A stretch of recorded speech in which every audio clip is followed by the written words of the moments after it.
Yeah, we good to be thinking about another home game and a big week coming up. A 3-game week that finishes with a home game against Salt Lake. We know what that's all about. But yeah, we love being home and preparing to play at home again. And yeah, coming out of the DC game, we want to get back to our winning ways. You know, we've had some good performances before that one, and it's time for us to start making some of that stuff add up to points, and we can start creeping up the standings again. So yeah, a lot to play for. We know we'll have our hands full with San Jose coming in. They play with a lot of intensity. They can press you. They can hurt you in transition. They are a talented group, so well coached, and I think they're playing with a lot of belief, and they're hard to play against. So yeah, we're excited for this matchup. Going up against San Jose again, I believe it's the first repeat opponent this season so far. Kind of, how do you tackle that? Is it kind of a similar approach to how you approached it when you went to San Jose, or do you change things up a little bit? Kind of talk about that process about going up against an opponent multiple times in a season like this.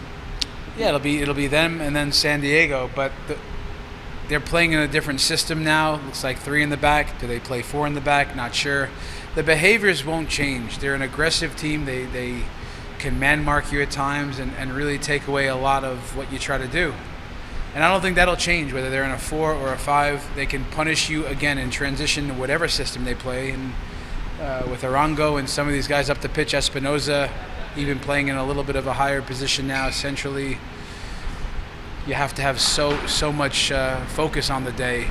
Again, no matter what system you play, no matter where you play, either here or San Jose. So, yeah, I think we take some of the lessons learned from that first game, see some of the things they're doing now, and come with a plan. And we're ready for it.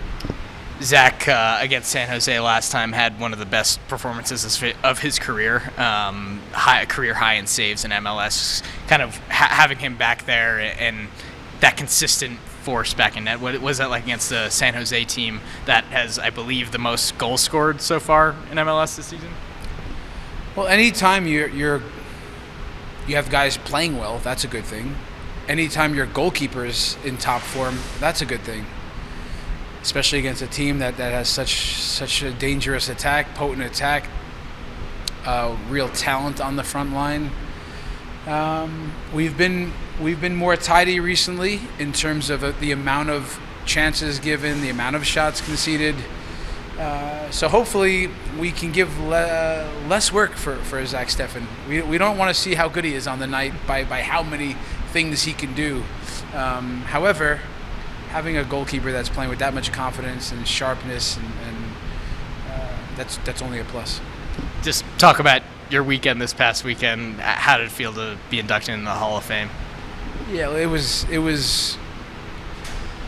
one of the best moments of my life. I said when I first found out what the Rapids did to reveal that to me was one of the most special moments of my life. But this followed that up, and for my family to see what it meant, my mother, my brothers, my wife and boys, my extended family and some friends, it's very surreal when you show up at the Hall of Fame and you see the showcase, with all of your memorabilia inside, and your name is etched in the walls, and just being honored that way.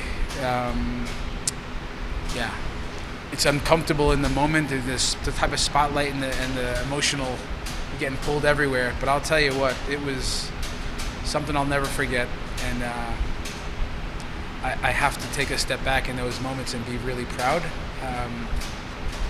But as I spoke about at the Hall of Fame, and when I had to speak, it was such a accomplishment for my family, because they were not only on the ride with me, but they've instilled so much in me to even have that chance, let alone the coaches along the way and teammates. But yeah, overall, just a fantastic weekend, so well run by U.S. Soccer, and yeah, I'll never forget it. And do you have any injury updates so far for this weekend? Well, Cole Bassett trained today, so he's questionable and maybe likely, but we'll be smart about how much is coming ahead. So Yeah, Ali Fadal's still out with coming back from a knee injury, and Adam Beaudry is getting close in the goalkeeper position.